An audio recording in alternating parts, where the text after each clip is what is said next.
Hello friends, welcome to Adiyaman team. இந்த வீடியோல important international organization ஓட headquarters வந்து பார்க்க போறோம். So already நம்ம வந்து important international organizationல 2 வீடியோஸ் வந்து பார்த்திருக்கோம். அதுல சில international organization ஓட headquarters எப்படி ஈஸியா ஞாபகம் வச்சுக்கிறது அப்படிங்கிற ட்ரிக்ஸ் வந்து பார்த்தோம். So அதனுடைய கண்டினியூஷனா third part வந்து பார்த்துட்டு இருக்கோம். இதுல சில important organization ஓட headquarters எப்படி ஞாபகம் வச்சுக்கலாம் அப்படிங்கறத பார்க்கலாம். அதாவது industrial development, petroleum, atomic. So இது போல அணுசக்தி, தொழில்துறை, பெட்ரோலியம். So இத பத்தியான headquarters வந்து வந்திருந்ததுன்னா அதனுடைய headquarters எங்க இருக்கு அப்படின்னு பார்த்தீங்கன்னா வியன்னா, ஆஸ்திரியா.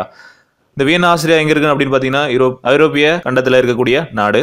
ஸோ இதில் முக்கியமான என்னென்ன ஆர்கனைசேஷன் இருக்கு அப்படின்னு பார்த்தீங்கன்னா United Nation Industrial Development Organisation, International Atomic Energy Agency, Organisation of the Petroleum Exporting Countries, அதாவது சர்வதேச அணுசக்தி அமைப்பு மற்றும் பெட்ரோலிய ஏற்றுமதி நாடுகளின் கூட்டமைப்பு மற்றும் சர்வதேச தொழில்துறை அபிவிருத்தி மையம். இது எல்லாமே வந்து வியன்னா, ஆஸ்திரேலியா இருக்கு. ஸோ இண்டஸ்ட்ரியல் டெவலப்மெண்ட், தொழில்துறை வளர்ச்சி, பெட்ரோலியம், அட்டாமிக். ஸோ இந்த எனர்ஜி பற்றின வளர்ச்சிகளை பற்றின ஆர்கனைசேஷன் பற்றி கேட்கும்போது நீங்கள் அதுக்கான ஹெட்குவார்ட்டர்ஸ் வியன்னா, ஆஸ்திரேலியா அப்படின்னு ஞாபகம் வச்சுக்கிட்டிங்கன்னா இந்த மூணுமே ஈஸியாக ஞாபகம் வச்சுக்கலாம். சரிங்களா? Petroleum, atomic energy. So energy ரிலேட்டடாகவும் தொழில்துறை ரிலேட்டடாகவும் இருக்கக்கூடிய அமைப்புகள் எல்லாமே வியன்னா, ஆஸ்திரேலியாவில் இருக்குது. அடுத்து நியூயார்க்கில் என்ன ஹெட்குவார்ட்டர்ஸ், எதனுடைய தலைமையகம் இருக்குது அப்படின்னு பார்த்தீங்கன்னா யுனைடெட் நேஷன் ஆர்கனைசேஷன், ஐக்கிய நாடுகள் அமைப்பு, ஐநா அப்படின்னு சொல்லுவோம் இல்லையா? ஸோ அதனுடைய ஹெட்குவார்ட்டர்ஸ் எங்கே இருக்குது அப்படின்னு பார்த்தீங்கன்னா நியூயார்க், யுனைடெட் நேஷன் ஆர்கனைசேஷன். அடுத்து United nation international child emergency fund, ஐநா குழந்தைகள் அவசரகால நிதி நிறுவனம். ஸோ இது எப்படி ஞாபகம் வச்சுக்கலாம்னு பார்த்தீங்கன்னா ஐக்கிய நாடுகளில் குழந்தைகள் அவசர நிலை அப்படின்னு சொல்லி நீங்கள் ஞாபகம் வச்சுக்கோங்க. ஸோ இது ரெண்டுமே எங்கே இருக்குது அப்படின்னு பார்த்தீங்கன்னா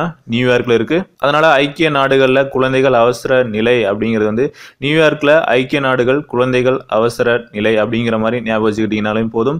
ஸோ இது ரெண்டுமே நியூயார்க்கில் தான் இருக்குது. ஐக்கிய நாடுகள், ஐநா குழந்தைகள் அவசர கால நிதி நிறுவனம். அடுத்து எக்கனாமிக் அண்ட் எஜுகேஷனல் சொல்லும் போதே ரைமிங்காக இருக்கு இல்லையா? எக்கனாமிக் அண்ட் எஜுகேஷனல் அப்படிங்கிறது பார்த்தீங்கன்னா Organization of Economic Cooperation Development and United National Education Scientific and Cultural Organization, கல்வி, அறிவியல், கலாச்சார சம்பந்தமான ஆர்கனைசேஷன் மற்றும் எக்கனாமிக் பொருளாதாரம் வளர்ச்சி நிறுவனமாக இருக்கக்கூடிய Organisation of Economic Cooperation Development. இது ரெண்டுமே எங்க இருக்கு அப்படின்னு பார்த்தீங்கன்னா பாரிஸ் இருக்கு. பாரிஸ் எங்க இருக்கு அப்படின்னு பார்த்தீங்கன்னா பிரான்ஸோட capital. So economic and educational, so economic பொருளாதாரம் மற்றும் கல்வி சம்பந்தமான ஆர்கனைசேஷனோட ஹெட்குவார்ட்டர்ஸ் கேட்டாங்கன்னா அது வந்து பாரிஸ்ல இருக்கு. சரிங்களா? ஸோ அடுத்த வீடியோவில் இன்னும் சில இம்பார்ட்டன்ட் ஆர்கனைசேஷன் இருக்கக்கூடியது, அதனுடைய ஹெட்குவார்ட்டர்ஸ் எப்படி ஞாபகம் வச்சுக்கலாம் அப்படிங்கிறத பார்க்கலாம். இந்த வீடியோ பிடிச்சிருந்தா லைக் பண்ணுங்க.